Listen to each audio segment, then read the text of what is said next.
guys, welcome back to the channel. Today we are going to go over 13 of our favorite things to do in Lisbon, Portugal. Lisbon is the vibrant capital of Portugal and one of our favorite cities in all of Europe. With its warm climate, rich history, mouth-watering food, and lively atmosphere, we guarantee that you will fall in love with it too.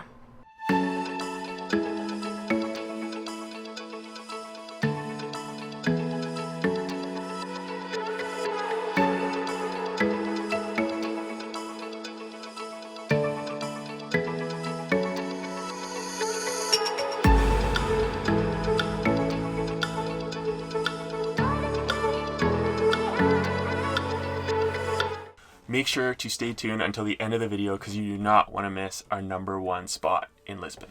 If you guys are new to the channel, my name's David. I'm Kaylee. Our channel is all about adventure travel and van life, so if you're into those two things, be sure to smash that subscribe button and be notified by hitting that bell when we come out with new videos. We have also put a lot of effort into developing a specific travel guide for Portugal. Yep, it includes everything that we loved about Portugal, including stops on the Azores, Madeira, mainland Portugal. It is 58 pages long and it's got everything that you need to know to plan an amazing trip through the country. You don't have to do any research with this. We've broken everything down for you. Yeah, and we've also had a lot of amazing feedback from people who've traveled to Portugal, come back, and been like, your guide's awesome. We used it so much. So be sure to check that out. Yes, it's an instant download. We will link that below and up in the corner. All right, let's get into Lisbon. Let's get into it. Number 13 on the list is Pink Street. So honestly, this will take 5 minutes, but it is kind of a cool place to walk. Very unique. Yeah, to walk down. So it actually used to be the old red light district in Lisbon, and the city has been kind of trying to convert that area into a more positive touristy area. Yeah. And so the street is pink. The above the streets with all the restaurants is lined with different colored umbrellas. It's a good photo op. It's just kind of cool to walk down. Yeah. It does get super busy, so if you want to avoid getting in there with a ton of people and restaurants being crowded and stuff, go there early in the morning. I think we did, and it was pretty calm and peaceful. Yeah. Number 12 on the list is Praça de São Paulo. So this is a little church in a square in downtown Lisbon, and we found it really unique because a lot of the city is really hustling and bustling, and this like little picturesque white church and the square, like you can just kind of get a coffee, sit on the bench, watch people as they go by. It kind of feels like you're in a smaller town, not right in the middle of Lisbon, and it's really good for photos as well. Number 11 is the LX Factory. So this is a really unique old industrial site that's been converted into a massive like kind of shopping mall. Yeah, it's really cool. We've already tried some of the food. There's a ton of food vendors, a ton of shopping. Yeah. Chocolate place we're gonna have to go check out.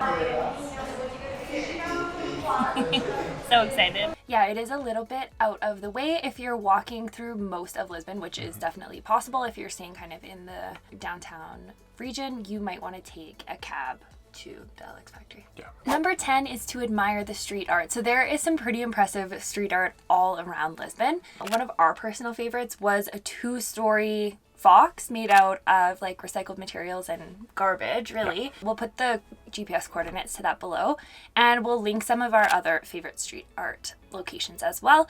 But really, if you're walking around, you're going to see it on a lot of different buildings, alleyways, stuff like that. Yeah, keep your eye out because it's literally everywhere. Yeah. All over Lisboa.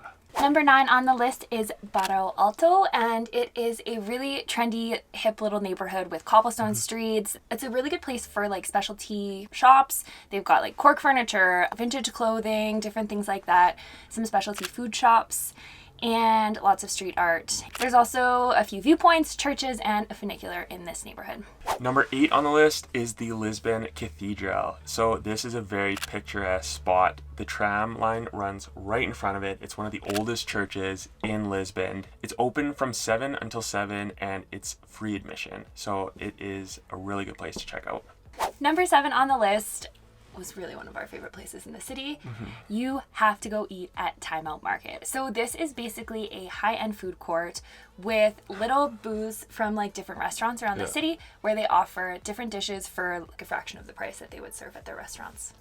I still dream about the donuts that we got at this donut shop there. They're like deluxe donuts and they are so delicious. Oh my god, that's so good. It's like crumble with Oreo in there. Yeah, that looks so good. They're ridiculously priced, but I would honestly go back in a heartbeat and probably spend $50 worth of donuts. Yeah. So good. Yeah. Yeah, they were so... Honestly, all the food was so good. Yeah. They've got every type of food you can imagine. And most of the dishes were kind of between like 10 and 20 euros. So nothing like crazy when you're talking about high-end food in Lisbon. Yeah. Go hungry. Be ready to eat. Yeah, we actually went for lunch and dinner in the same day. So like just, keep that in mind. Number 6 on the list is grabbing a drink and heading down to the waterfront and enjoying the sunset.